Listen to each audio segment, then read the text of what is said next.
नमस्कार दोस्तों। आजकल जो पहाड़ों में जिस तरह की दुर्घटनाएं हो रही हैं, भूधसाव, बाढ़ और भूस्खलन की जो घटनाएं हम देख रहे हैं, उसके हिसाब से अभी स्थितियां बहुत ही गंभीर हैं, बहुत ही चिंताजनक हैं और मन को बहुत ही दुख पहुंचा रही हैं।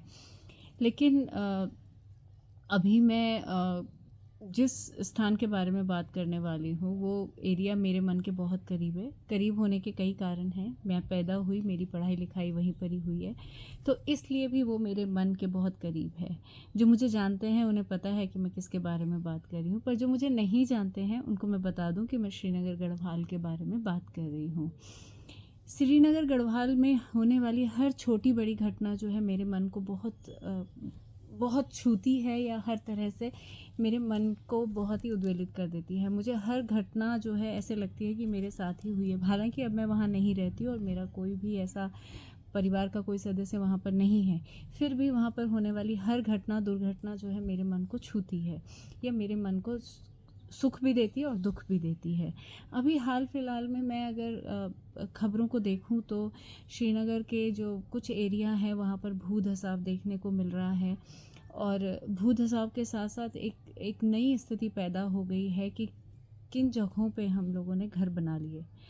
अगर मैं अपने बचपन में जाऊं तो मुझे याद है कि जिन एरियाज़ के बारे में बात की जा रही है, या जिन एरियाज़ में ये घटनाएं हुई हैं, खासकर ग्लास हाउस एरिया वाला जो एरिया है, या बुघानी रोड का जो एरिया है, या झूला पुल का जो एरिया है, ये दोनों ही क्षेत्र ऐसे हैं जिनके बारे में उस समय मतलब जो बुज़ुर्ग थे वो कहा करते थे कि यहाँ पर किसी तरह का मकान नहीं बनाना चाहिए। एक तो उसका कारण दिया जाता था कि पहाड़ कच्चा, दूसरा ये भी कहा जाता था कि पहाड़ में बस के क्या मतलब, आप ऊपर बसोगे तो आएगा तो नीचे ही। तो इसलिए ऐसी जगहों में जो थोड़ी मजबूत हो, जिनका आधार थोड़ा मजबूत हो, उन जगहों में बसने की सलाह दी जाती थी। तब हम बहुत छोटे थे, इतनी जानकारी ज्योग्राफी की नहीं थी, या लैंड के बारे में हमको इतनी इन्फॉर्मेशंस नहीं थी, बहुत छोटी मैं हुआ करती थी। तो हमारे लिए बस एक जानकारी ही थी। तो मेरे पास ये जानकारी है आज इतने सालों के बाद भी, तो संभवतः मेरे साथ वाले जो लोग होंगे उनके पास भी ये जानकारी रही होगी और उन्होंने भी ये जानकारी शेयर की होगी। तो फिर अब मैं ये सोचने को मजबूर हो जाती हूँ कई बार कि इन एरियाज़ में जो लोग बसे हैं, क्या उन लोगों ने इन जानकारियों को, या इन जानकारियों को उन लोगों के साथ साझा नहीं किया गया होगा, या उन लोगों ने जब ये जानकारियाँ सुनी तो उनको इस तरह से नज़रअंदाज क्यों कर दिया। क्योंकि आज हमारे पास तकनीक है, तो संभवतः हम बहुत हद तक बहुत मजबूत निर्माण कर सकते हैं। लेकिन अगर किसी का आधार ही मजबूत नहीं हो, तो उसके ऊपर कितना भी मजबूत निर्माण कार्य किया जाए वो टिक नहीं पाएगा। तो संभवतः आज उस समय की जो मेरे बचपन की जो मजाक की बातें मुझे लगती थी, आज इतने सालों के बाद सच साबित होती दिख रही हैं।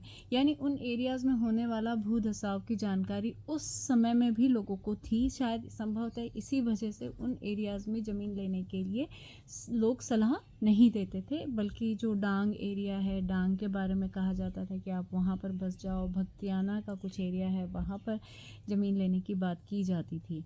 तो ये जानकारियाँ जो हैं बहुत ही, अब इतने बड़े जो निर्माण कार्य वहाँ पर हो गए हैं, जिस तरह से वहाँ पर रहवास बस गया है, मतलब इतना बड़ा कुनबा वहाँ उस एरिया में बस गया है, तो वो इस इतनी सी इंफॉर्मेशन जो है उन लोगों के पास नहीं थी, और अगर थी भी तो क्या उन लोगों ने निर्माण से पहले इस बारे में विचार नहीं किया। तो अब अगर विचार नहीं किया तो फिर अब जो भूधसाव हो रहा है, या जो अब जो नुकसान हो रहा है, उसके लिए कौन जिम्मेदार है।